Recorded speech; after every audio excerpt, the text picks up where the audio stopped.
Hi students, welcome to think tank.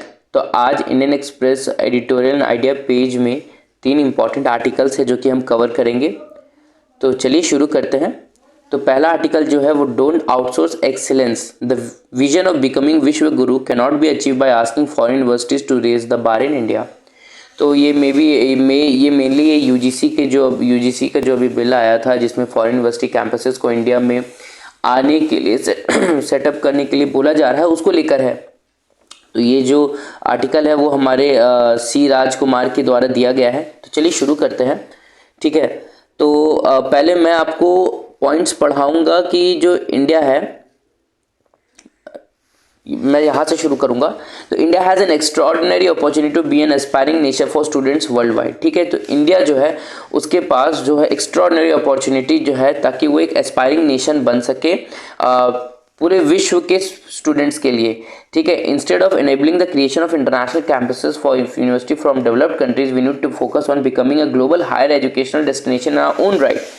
ठीक है, तो हमें, ठीक है, इंटरनेशनल कैंपसेस को और यूनिवर्सिटीज़ को डेवलप कंट्रीज़ के अपने यहाँ लाने के बजाय हमें जो है अपने जो एजुकेशन सिस्टम है, अपने एजुकेशन सिस्टम को ऐसा डेवलप करना चाहिए कि ताकि ग्लोबल हायर एजुकेशन डेस्टिनेशन बन जाए ये पूरे विश्व के लिए। ठीक है, we will not realise the Vishwa Guru aspiration by inviting the prestigious foreign universities to locate campuses. ठीक है, हम लोग तब तक विश्व गुरु नहीं बन पाएंगे जब तक हम लोग जो है प्रेस्टिजियस फॉरेन यूनिवर्सिटीज को लोकेट करने के लिए, अपने कैंपसेस को लोकेट करने के लिए कहेंगे। ठीक है, हम लोग जो है we can truly be a global leader in providing high quality education at an affordable cost. हम लोग जो है एक अफोर्डेबल कॉस्ट में ट्रूली हाईली ग्लोबल लीडर बन सकते हैं हाई क्वालिटी एजुकेशन में। ठीक है, इवन हाई क्वालिटी रिसर्च भी हम लोग जो है बहुत रिलेटिवली लो कॉस्ट में कर सकते हैं। तो अब मेन यहाँ जो पॉइंट्स है कि हमें क्या वो 5 चीज़ करनी चाहिए जिससे हम लोग इंटरनेशनल एजुकेशन में है ग्लोबल लीडर बन सकें। तो पॉइंट नंबर 1 ये बोला जा रहा है कि provide greater autonomy to Indian universities. मतलब इंडिया की जो यूनिवर्सिटीज़ है उन्हें ज़्यादा पावर, ज़्यादा सोवरेंटी, ज़्यादा ऑटोनॉमी हमें देना पड़ेगा।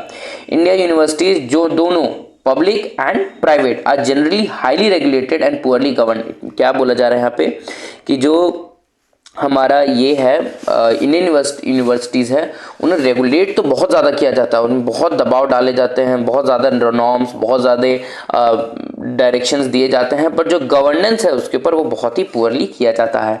ठीक है, one of the more liberal, progressive and even radical public policy initiative has been creation of institute of eminence. ठीक है, तो सबसे ज़्यादा लिबरल और प्रोग्रेसिव और सबसे रेडिकल जो पॉलिसी था, पब्लिक पॉलिसी इनिशिएटिव था, वो था कि इंस्टीट्यूशन ऑफ एमिनेंस को का बनाना, उसका क्रिएशन करना। तो गवर्नमेंट जो है उन्हें ज़्यादा अटेंशन देना चाहिए आईओईज को, इंस्टीट्यूट जैसे कि दिल्ली यूनिवर्सिटीज़ या बड़े बड़े जो भी यूनिवर्सिटीज़ हैं, ताकि वो जो है अपने स्कोप को एक्सपैंड कर सके and they can become the natural destination for international students, ताकि वो अपने बेसिस को और एक्सपैंड कर सके, अपने स्कोप को और एक्सपैंड कर सके, ताकि इंटरनेशनल स्टूडेंट्स के लिए वो एक नेचुरल डेस्टिनेशन बन जाए पढ़ने के लिए। सेकेंड पॉइंट ये है कि ग्लोबल यूनिवर्सिटी जो है इंडिया में वो पब्लिक एंड प्राइवेट दोनों के थ्रू चलाया जाता है। ठीक है, the establish global universities in India led by public and private to cater to the needs and aspiration of international student. ठीक है, तो ग्लोबल यूनिवर्सिटीज हमें मतलब ऐसी यूनिवर्सिटीज बनानी चाहिए जो ऑल ओवर वर्ल्ड के बच्चों को पढ़ाए, वो भी कौन सी गवर्नमेंट ही नहीं, प्राइवेट सेक्टर को भी ऐसी यूनिवर्सिटीज इंडिया में सेटअप करनी चाहिए। We need more public and private university across the country with greater autonomy. हमें ज़्यादा से ज़्यादा पब्लिक एंड प्राइवेट यूनिवर्सिटीज़ चाहिए कंट्री में, ज़्यादा बड़ी ऑटोनॉमी के साथ, रिसोर्स के साथ, अच्छे गवर्नेंस स्ट्रक्चर के साथ। ठीक है, जिसमें रेगुलेटरी बॉडीज थोड़ी कम हो और गवर्नेंस ज़्यादा। ठीक है, हमें हर स्टेट में एक स्पेशल एजुकेशन जोन बनाना चाहिए। स्पेशल इकोनॉमिक जोन तो हमारे पास होता ही है, ठीक है, सेंसिटिव इकोनॉमिक जोन तो होता ही है, बट हमें जो है वो स्पेशल एजुकेशन जोन भी बनाना चाहिए। ठीक है, और वहाँ पे यूनिवर्सिटीज़ को होस्ट करना चाहिए ताकि वहाँ उस एरिया में जो है, उस पर्टिकुलर स्टेट के उस एरिया में जो एजुकेशन जो है वो हायर, वो ग्लोबली बहुत ज़्यादा नेचुरल डेस्टिनेशन बन जाए। तीसरा पॉइंट जो है, ठीक है, more resource, provide more resources to Indian universities and not focus only on selected centrally established institution, ठीक है।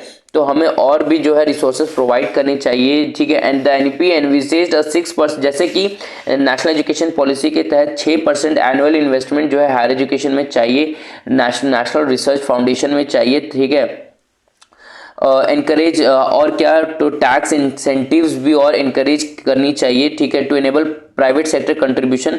जिससे क्या होगा, अगर टैक्स इंसेंटिव्स ज़्यादा रहेंगी, अच्छी रहेंगी, तो जो प्राइवेट सेक्टर है वो और ज़्यादा अट्रैक्ट होगा, पुल होगा उसकी तरफ, ठीक है, ताकि वो फंड करे, इन्वेस्ट करे और अच्छे अच्छे यूनिवर्सिटीज़ का इस्टेब्लिशमेंट करे। चौथा पॉइंट है कि NEP envisages breaking the long standing barrier between public and private. अब देखिए यहाँ क्या हो रहा है ना, कि एक हायरार्की टाइप बन जाती हैं, एक कास्ट सिस्टम टाइप, जिससे प्राइवेट और पब्लिक में ना थोड़ा सा डिफरेंशिएशन, डिस्टिंक्शन आ जाता है। जैसे कि सबसे ऊपर में हम रख देते हैं, किसी से पूछे तो आईआईटी, आईआईएम्स, फिर उससे पूछिए central universities like university of Delhi and all, फिर उससे पूछेंगे तो आईसीआर, एनआईटी, फिर कोई स्टेट पब्लिक यूनिवर्सिटीज जितनी हैं, और हम नीचे बोलेंगे तो फिर प्राइवेट यूनिवर्सिटीज़ को रखेंगे। तो ये जो क्या है कि डीप रूटेड बायसेस हो जाती है, प्रेजुडिसेस हो जाती है, जो कि डिस्क्रिमिनेशन बढ़ाती है अगेंस्ट प्राइवेट यूनिवर्सिटी। तो इसे हमें नहीं रखना है, ये हमें हायरार्की इस तरह से नहीं रखना है, ठीक है। फिफ्थ पॉइंट क्या है, तो establish a liberal and progressive regulatory education ecosystem for Indian universities to attract international students. तो हमें एक ऐसा liberal and progressive regulatory ecosystem बनाना पड़ेगा ताकि इंटरनेशनल स्टूडेंट्स जो अट्रैक्ट हो सके, ठीक है। गवर्नमेंट जो है वीज़ा प्रोसेसेस को और एफआरआरओ रजिस्ट्रेशंस को, प्रोसीजर्स को और थोड़ा इजी कर सके, फ्लेक्सिबल कर सके, ठीक है। जो इंफ्रास्ट्रक्चर है उसकी क्वालिटी को इम्प्रूव किया जाए, हॉस्टल्स जो है उसकी क्वालिटी को, यूनिवर्सिटीज़ की क्वालिटी, यूनिवर्सिटी में जो हॉस्टल्स है उसकी क्वालिटीज़ को इम्प्रूव किया जाए, या हॉस्टल्स को और बनाया जाए, बढ़ाया जाए, ठीक है। सिक्योरिटी, सेफ्टी सिक्योरिटी जो है और बढ़नी चाहिए स्टूडेंट्स के लिए, स्पेशली फॉर दी वुमेन्स, ठीक है, ठीक है। तो ये सारे पॉइंट्स अगर बनते हैं, ये सारे स्टेप्स अगर लिए जाते हैं तो इंडिया में, तो क्या होगा ना कि इंडिया जो है वो एक एजुकेशन, ग्लोबल एजुकेशन हब बन जाएगा। तो the vision of India becoming a विश्व गुरु तब तक नहीं होगा जब तक हम इंडिया जो आउटसोर्सिंग करेंगे इंडिया के higher education to international universities, ठीक है। यहाँ पे मेनली बोला एक और जा रहा है कि the just announced University Grant Commission regulation have reignited the debates on internationalization of higher intent। तो मेनली यहाँ बोला जा रहा है कि इंडिया जो है कुछ फैक्टर्स के कारण इंस्टीट्यूशन इंटरनेशनलाइजेशन कर रही है हायर एजुकेशन की, क्योंकि बाहरी, हम जैसे भी जानते हैं कि बाहर अगर जाके कोई पढ़ता है तो वो बहुत महंगा हो जाता है, 17 लाख देना पड़ता है, एक साल में 55 लाख देना पड़ता है ऑक्सफोर्ड एंड ऑल में, ठीक है। इवन उसके जो ट्यूशन, मतलब यहाँ से तो 100 गुना 10 गुना ज़्यादा वहाँ पे फीस लग जाता है, ठीक है। इसमें इट मीन्स इंडिया में अगर कैंपसेस आएंगी तो वो थोड़ा नेशनल एजुकेशन पॉलिसी का जो प्रपोजल है, जो कि कहता है कि एक vision of equity and inclusion, तो वो यहाँ पे अगर आती हैं तो वो थोड़ा सक्सेस करेगा। Second, establishment cost of top university campuses make the project unviable, ठीक है। तो ये सारे पॉइंट्स जो हैं मेनली हमें ये करना है कि इंडिया को कैसे विश्व गुरु बनाना है। तो ये सारे पॉइंट्स मेनली इंपॉर्टेंट थे। इधर तो इंटरनेशनलाइजेशन क्यों हो रहा है, आप एक बार इसको रीड कर लीजिएगा स्टूडेंट्स, वो कुछ हार्ड नहीं है, बहुत ईजी है। तो चलिए अब हम चलते हैं नेक्स्ट आर्टिकल में, जो कि है तो चलिए अब हम ये वाले आर्टिकल को शुरू करते हैं। तो इसमें दिया हुआ है the warning from Joshimath, sorry. तो जैसा कि हम जान रहे हैं कि जोशीमठ जो है चमोली डिस्ट्रिक्ट के पास, ठीक है, जिसका जो स्थापना है वो शंकराचार्य, वहाँ पे जो आश्रम है वो शंकराचार्य के द्वारा स्थापित किया गया है। तो आज जो है वहाँ पे बहुत, हर घर में, हर रोड, मतलब हर जगह जोशीमठ में क्रैक्स डेवलप होते जा रहे हैं, all because of the landslide. उसका क्या कारण है, क्या हो रहा है, क्या फैक्टर्स हैं, ठीक है, वहाँ की कंडीशंस भी क्या है, क्या गवर्नमेंट स्टेप्स लेने वाली है या क्या लेंगी, चलिए उसके बारे में हम पढ़ते हैं। तो ये जो आर्टिकल है वो अनूप नौटियाल के द्वारा दिया गया है। तो the current development Joshimath are combination of ignorance and apathy, ठीक है। तो ऑब्वियसली जो हम सब जानते हैं कि जो बहुत ज़्यादा हिली टेरेन होता है वहाँ पे एक्सेसिव डेवलपमेंट से जो है वो डेंजरस साबित हो सकता है, क्योंकि जो हिली टेरेन एरियाज़ होते हैं वो लैंडस्लाइड प्रोन होते हैं, ठीक है। तो ऑब्वियसली ये जो जोशीमठ है वहाँ पे डेवलपमेंट इतना ट्रेमेंडसली इग्नोर करते, मतलब सेफ साइड को इग्नोर करते हुए किया गया कि आज का जो ये स्थिति है वो इग्नोरेंस के कारण भी हम कह सकते हैं। The region also faces frequent natural calamities such as landslide, earthquake and flash floods. तो वहाँ पे ऑलरेडी बहुत सारे नेचुरल कैलामिटीज आती रहती हैं। तो 1976 में एक मिश्रा कमेटी थी, उसकी रिपोर्ट आई थी। उस रिपोर्ट में ये बोला गया था कि that the land conclude that the land upon which the town is found in fact deposit of sand and stones। it means कि जो लैंड था, ठीक है, मतलब जो ये लैंड था ना जिसपे जोशीमठ पूरी तरीके से स्थापित हुआ था, वो पूरा एक स्टोन का नहीं, मतलब एक बड़ा स्टोन का नहीं था कि वो लैंडस्लाइड नहीं करेगा, वो सैंड और स्टोन्स का बहुत सारा मिश्रण से बना था। इट मीन्स कि कोई कहीं से भी ब्रेक अवे कर सकता था अगर ज़्यादा उस पर प्रेशर पड़ता तो, ठीक है। The town is not actually built on the main rock. क्या मैंने कहा कि जो हिल था वो किसी एक मेन रॉक पे नहीं बना हुआ था, main rock of the mountain. The report also pointed out that the undercutting by the currents of the Alaknanda river makes the area even more prone to disaster. तो जो अलकनंदा रिवर जो बहती है वहाँ पे, ठीक है, अलकनंदा जो बहती है, ठीक है, तो उससे क्या होता है कि जो वो काटती जा रही है ना आपके नदी को, सॉरी पहाड़ पत्थर को, तो वो क्या हो रहा है डिजास्टर से और वो जगह प्रोन हो जा रहा है, हो जा रही है, ठीक है। तो आगे यहाँ पे बोला जा रहा है, यहाँ तो मेनली जोशीमठ के बारे में फिर बताया जा रहा है कि वहाँ के लोग जो हैं वो बहुत ज़्यादा डरे हुए हैं, क्या होगा, मतलब गवर्नमेंट से सब अपील कर रहे हैं कि कुछ स्टेप्स मेजर्स लिए जाए, ठीक है। क्या होगा, क्या क्या कारण है वो अब हम पढ़ेंगे। तो सबसे देखिए वहाँ डेवलपमेंट सबसे बड़ा कारण है, जो डेवलपमेंट हो रहा है, जो जितना घर बना, होटल्स बना, आपका बहुत बड़ा बड़ा जो पार्क्स एंड ऑल जो बनाया जा रहा है, इतना ट्रेमेंडसली जो डेवलप किया जा रहा है, इट मीन्स लैंड पे उतना ही प्रेशर पड़ता जा रहा था।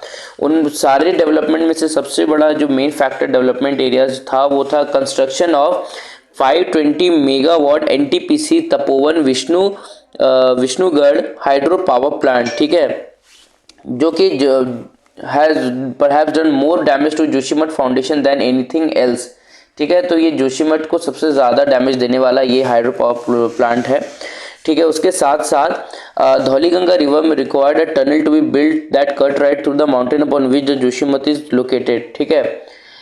तो एक प्रोजेक्ट है जो कि कंस्ट्रक्ट किया जा रहा है धौलीगंगा रिवर पे, एक टनल टाइप का, ठीक है, वो भी बहुत बड़ा कारण है इसका, इस डिजास्टर के, इस कैटास्ट्रॉफिक डिजास्टर के पीछे।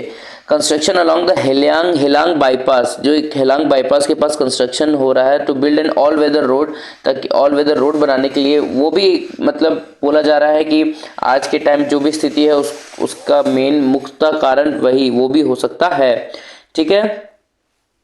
तो इसमें जो है गवर्नमेंट जो अब सोच रही है कि क्या करना है, तो गवर्नमेंट फिलहाल अपने सारे कंस्ट्रक्शंस और जो भी हाइड्रो पावर प्लांट के प्रोजेक्ट्स को चला रहे थे वो भी सब स्थगित किया गया है, सब बंद कर दिया गया है, ताकि आगे अब गवर्नमेंट क्या डिसीजन लेती है, क्या इनिशिएटिव लेती है वो देखा जाएगा। फिलहाल तो अभी वहाँ पे 4000 फैमिलीज है जिसको घर है जिसको कुछ लोगों, काफ़ी लोग तो वहाँ से इवैक्यूएट करके निकल भी चुके हैं, बट लोगों के अंदर बहुत चिंताएं हैं कि क्या होगा, क्योंकि अपना घर छोड़ के कहीं चले जाना किसी मजबूरी से वो बहुत ही दुखद होता है।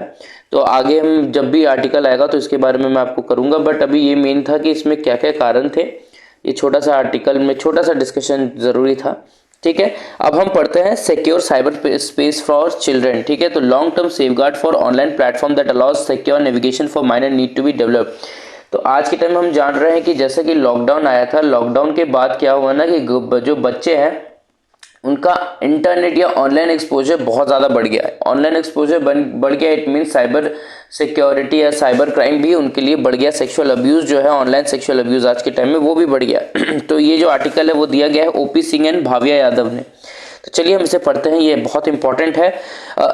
ये अवेयरनेस भी जनरेट करता है हमारे अंदर, ताकि हम जो है अपनी आगे वाली पीढ़ी या घर बच्चे या किसी भी लोगों को साइबर जो क्राइम है उससे बचा सके। तो यहाँ देखिए वही बोला जा रहा है कि कोविड-19 जो है वो बच्चों के में जो लॉकडाउन इतने लगे, तो बच्चे जो हैं वो ऑनलाइन एजुकेशन एंटरटेनमेंट की तरफ अट्रैक्ट भी हो गए और वो पुश फैक्टर भी था क्योंकि वही एक लौता कार था रास्ता जिससे बच्चे आगे की पढ़ाई भी कर सकते थे, एंटरटेनमेंट भी घर बैठे बैठे। ठीक है, तो ये जो लंबा ऑनलाइन एक्सपोजर चलता रहा तो उनकी ऑनलाइन सेफ्टी को भी उतना ही थ्रेट मिला। ठीक है, तो hence the need to secure children's welfare and safety online is more urgent than ever. तो बोल रहा है कि जितना लंबा वो लोग एक्सपोजर हुए हैं, इट मीन्स हमें उतना ही चिल्ड्रंस वेलफेयर और उनके ऑनलाइन सेफ्टी को मद्देनजर देखते हुए काम करने पड़ेंगे। Online child sexual abuse and exploitation refers to activities such as production and distribution of child sexual abuse material। ठीक है, बोला जा रहा है कि चाइल्ड सेक्सुअल अब्यूज एक्सप्लॉयटेशन हम किसे कहते हैं, तो जिसमें प्रोडक्शन किया जाता है या डिस्ट्रीब्यूशन बांटा जाता है चाइल्ड सेक्सुअल अब्यूज मटेरियल को। ठीक है, लाइव स्ट्रीमिंग करके, सेक्सुअल माइनर्स का सेक्सुअल असॉल्ट करके, या कुछ क्या बोलते हैं कि उसको धमकी वमकी देकर बाद में बोले कि चलो तुम मेरे पास यहाँ आओ, मुझसे मिलो, या किसी भी तरह से उसे ब्लैकमेल कर कर। ठीक है, तो ये सब जो होता है वो चाइल्ड सेक्सुअल अब्यूज में आता है। तो it can also lead to, देखिए इससे बहुत सारे चेंजेस आते हैं, psychological, anxiety, trauma, depression, behavioural changes भी आते हैं। बच्चे जो हैं वो नशे की तरफ बढ़ने लगते हैं, खुद को हानि पहुंचाते हैं, एकेडमिक्स के लिए उनका मोटिवेशन बहुत गिर जाता है।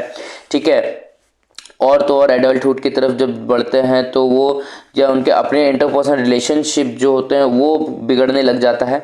तो the rapidly evolving digital landscape and advances in information technology have given rise to better encryption service in the dark net. तो जैसा जैसा इंटरनेट और ऑनलाइन सोशल मीडिया जितना यूज़ होता जा रहा है उतना ही जो है वो डार्क नेट को भी, डार्क वेब को भी बढ़ावा मिलता जा रहा है, उतना ही यूज़ वो वाइडर स्केल पर हो रहा है, जो कि which provide a safe cover of anonymity to offenders. तो जो कि है कि ऑफेंडर्स को वो प्रोटेक्ट करता है, वो मतलब वहाँ पे जो है ऑफेंडर्स की जो आइडेंटिटी है वो बची रह जाती है, allowing them to engage in child sexual abuse, और वो उतना ही चाइल्ड सेक्सुअल अब्यूज भी कर पाते हैं। A broad perspective and system level approach should be considered when deciding on strategies to tackle online child sexual abuse, exploitation and abuse.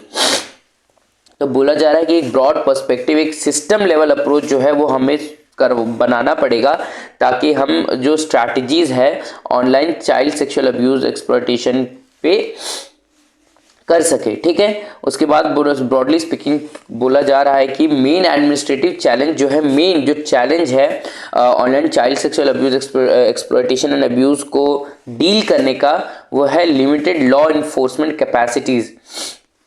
मतलब जो law enforcement capacity, जो लॉ इन्फोर्समेंट है, ये बहुत ज़्यादा सख्त नियम कानून नहीं है, इसको लेकर लेजिस्लेटिव फ्रेमवर्क नहीं है या अवेयरनेस नहीं है इसके अंदर। इसलिए जो है आज के टाइम हमें इस प्रॉब्लम से चैलेंज डील करना बहुत ही हार्ड हो गया। अगर लोगों के अंदर अवेयरनेस होती, इसके लिए बहुत कड़ा नियम या बहुत कड़ा कानून होता, तारीख पे तारीख, तारीख पे तारीख, तारीख पे तारीख सिर्फ नहीं मिल रहा होता, तो जो आज के टाइम में ये जो क्राइम है इतना बड़े स्केल पर नहीं होता। ठीक है, the need of the hour is to close collaboration between non traditional partners from the industry, government ministries dealing with technology, communication and law enforcement. तो अभी क्या है कि एकजुट होकर क्लोज कोलैबोरेशन करना पड़ेगा किन लोगों को, तो नॉन ट्रेडिशनल पार्टनर्स जो हैं इंडस्ट्रीज से, आईटी सेक्टर से, गवर्नमेंट मिनिस्ट्रीज से, टेक्नोलॉजिकल कम्युनिकेशन से, ठीक है, लॉ इन्फोर्समेंट, सबको एकजुट होकर अब इसका कोई हल निकालना ही पड़ेगा। India has made a significant effort to tackle the wave of rising OCSCA case in recent year. हाँ, कुछ सालों से अभी इंडिया जो है इसमें अच्छा रोल प्ले कर रही है, इसमें थोड़ा इम्प्रूवमेंट लाई है। It improve the mechanism for reporting online offences. हाँ, तो क्या हो रहा है कि अभी जो है ऑनलाइन ऑफेंसेस जितने हो रहे हैं बच्चों के खिलाफ, उन्हें इंडिया में अच्छा मतलब जो रिपोर्टिंग इसकी होती थी वो इंडिया में अब ज़्यादा होने लगी। पहले तो इग्नोरेंस होती थी, अब क्या है कि ज़्यादा लोग इसको लेकर अवेयर है, तो रिपोर्ट भी ज़्यादा लोग कर रहे हैं। But also developed new tools and software to control and remove the presence of CSAM, ठीक है, चाइल्ड सेक्सुअल अब्यूज मटेरियल। तो अभी कुछ नए टूल्स भी बनाए गए हैं, सॉफ्टवेयर भी बनाए गए हैं ताकि हम कंट्रोल कर सके और हटा भी सके CSAM को। किसी का वीडियो बन जाता है या कुछ बन जाता है तो आप देखते हैं ना कि इंटरनेट से तुरंत सरकार या जो भी एडमिनिस्ट्रेशन वो हटवाती है। ठीक है, स्कूलों को सेंसिटाइज करने का, टेक्नोलॉजिकल कैपेसिटी को बढ़ाने का, ठीक है, ये सब जो है इंडिया में होता जा रहा है हर दिन ब दिन। ठीक है, ताकि इशू से और अच्छे से डील हो सके। According to the model nation response, a joint review launch by UNICEF and We Protect Global Alliance, there are 6 key domains for country to focus on effectively address this issue. तो जो model nation response है, ठीक है, तो वो किसके द्वारा joint review दी है? UNICEF and We Protect Global Alliance के द्वारा। उनका कहना है कि 6 डोमेन्स है कंट्री के पास जो कि इस इशू को इफेक्टिवली एड्रेस कर सकते हैं। क्या क्या? पॉलिसी और गवर्नेंस, ठीक है, अच्छी पॉलिसी रहेगी, अच्छा गवर्नेंस होगा तो टाइट रहेगा सब। क्रिमिनल जस्टिस, इसमें जो इसका जो क्रिमिनल जस्टिस मींस की जो लॉज होंगी वो ज़्यादा कठोर, ज़्यादा सख्त होंगी।